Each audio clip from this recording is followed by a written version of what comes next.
Hi, I'm Akanksha. In this video, we are talking about how to use hyaluronic acid the correct way. So, hyaluronic acid by the name feels like it is an acid, obviously, but it is not true. It is actually a sugar molecule. It naturally occurs as a clear, gooey sugar molecule.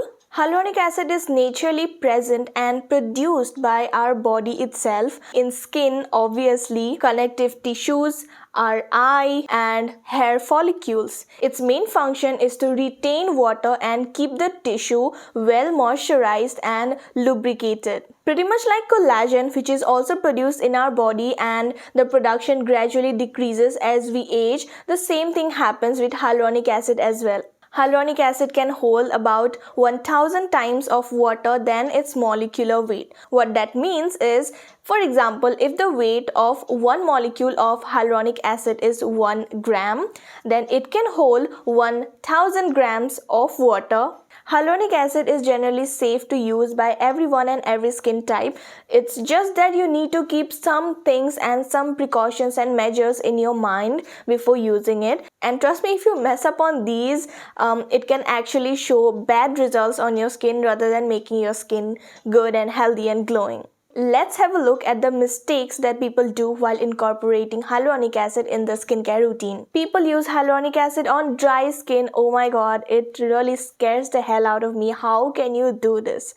Hyaluronic acid attracts and retains the moisture, retains the water that it can get from the surrounding or from the deeper layers of your skin. If you put hyaluronic acid on dry skin, it basically does not has any water on the surface of your skin to hold on to. As a result, what happens, it withdraws water from the deeper layers of your skin, and that's the reason why हमारी skin खिंची खिंची लगने लगती है and our skin starts to feel very stretched and dry and parched as well. The second mistake that many people make is they think that hyaluronic acid is gonna act as a moisturizer, and that's the reason why they skip on the moisturizer thinking that hyaluronic acid is gonna do the job. But that is not true. Hyaluronic acid is just a humectant, which means it retains water or moisture. But to lock in the moisture and to prevent the loss of the water, which is the transepidermal water loss, you need to make sure to use certain moisturizers or products which contain occlusives in them.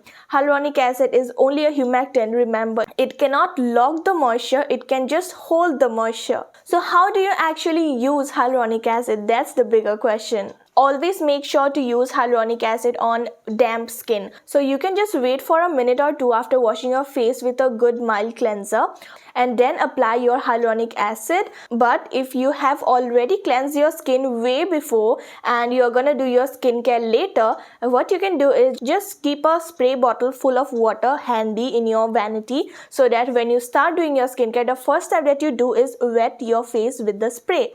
Now, hyaluronic acid, in my opinion, has to be the second leave-on product on your skin. So at first, you're definitely gonna cleanse your skin. Then if you use a toner, use it. And then the next step has to be the hyaluronic acid. It does not go after all the serums or moisturizers. It has to go at the very first. Gently massage it all over your face so that it gets evenly spread out on your face, and then slightly pat your face with your fingers. For the next step, go ahead and put all of your other serums or essence that you wish to put on your face, and then finish off with a good moisturizer which contains occlusive in it. You can go for moisturizers which contain ceramides. These are a very good source of occlusives. If you're into facial oils, you can also go ahead and use them. You can go for squalane or rosehip oil as well. I think that's all about this video. I just wanted to make a short and simple guide to hyaluronic acid for you guys. I hope this video was of some help and you liked it.